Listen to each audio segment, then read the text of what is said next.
Let's do Strike. To be honest with you, I watched 1 and 2 because I downloaded them on the iPlayer app to watch when I was going to and from London last week. Right. And then I just, because we had the third one on the previews, I just wanted something to watch, so I had it on in the background. That should tell you what I thought of Strike, really. But I'll set it up anyway. That's pretty much your review straight away, isn't it? Yeah, though, you know? Adaptation of, it's JK Rowling, but she wrote as Robert Galbraith.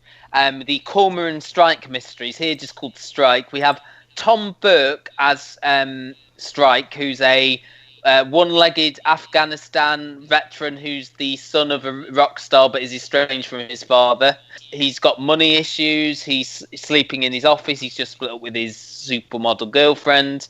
He gets this temp played by Holliday, Grainger.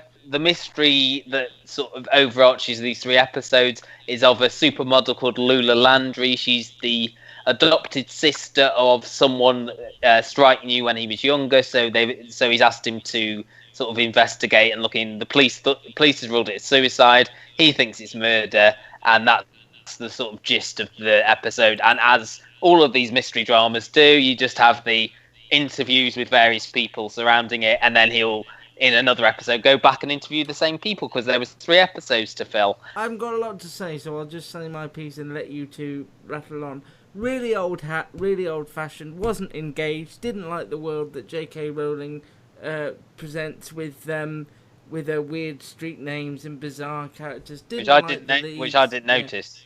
Didn't like the leads, wasn't engaged. I think TV drama is so good at the moment that I haven't got time for something this sort of gentle and banal.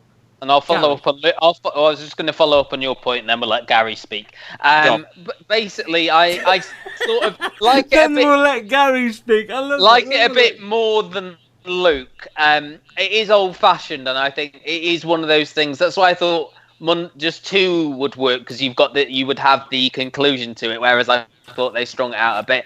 I liked the leads. I liked Tom Burke. I liked Holliday Grainger. I thought they had sort of good, sort of old school chemistry. I found it a really easy watch. As I say, I watched 1 and 2 on a train journey, and I mean, but at the same time, I didn't find it engaging. It was like that was what I was going to say. Were you? Yeah. Were you what I would compare it to is sort of like a holiday book, like a holiday read, something that passes the time, but you're going to forget about it almost instantly.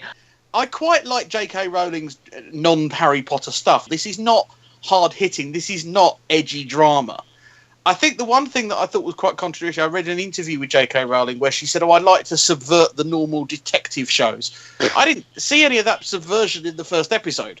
It was very much a straightforward kind of 50s kind of noir private detective, with definitely a drinking problem and a terrible home life, and he lived in his office, and you got exposition receptionist who came in and sorted things out. The exposition in this was ridiculous. I wish I'd written it down now. There's the beginning of series 2. It's like, I found this out last time, and this happened because the model's name was Lula Landry. These were Lula's last moves, and we need to go and visit this person because they have a lot of things. And it went on for about.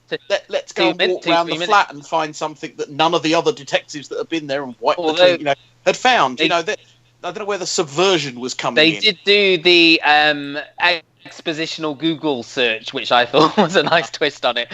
Comparison. So, Gary, will you be watching the next 2, and will you be watching the next mystery as well? Yes, not? I think I will. I think I will catch up at some point with the 2 that are on, because, again, the story was intriguing, and there wasn't a massive kind of it wasn't like an episode where we got the inside information about who done it. But you can't have been that intrigued, Gary, or you would have watched them all already. Well, life got in the way, I'm afraid, so that it wasn't easy. I didn't have access to everything last week that I would do normally. So, would you not have caught up with it at your earliest opportunity if you were that intrigued? Today is kind of my earliest opportunity, I think. Then. I'll let you off. I mean, I won't be watching. For me, I had it as a download to watch on a train. I won't, and I knew we'd be talking about it. That's why I wanted to watch it. At least the first one, and because the second one was available. As I say, it was an old-fashioned thing. I can understand why they put it over Bank Holiday. I would personally have left the other one. They are airing straight away, and maybe put that on maybe over Christmas or like You're next not bank the only holiday. person to. You're not the only person to say that, and I Yeah. can't work out if that's because it did well and they want to continue. Yeah, because it it well. beat Victoria, didn't it? You can get them all on iPlayer, and the next episode called The Silkworm starts on Sunday. That's a two-parter on BBC One.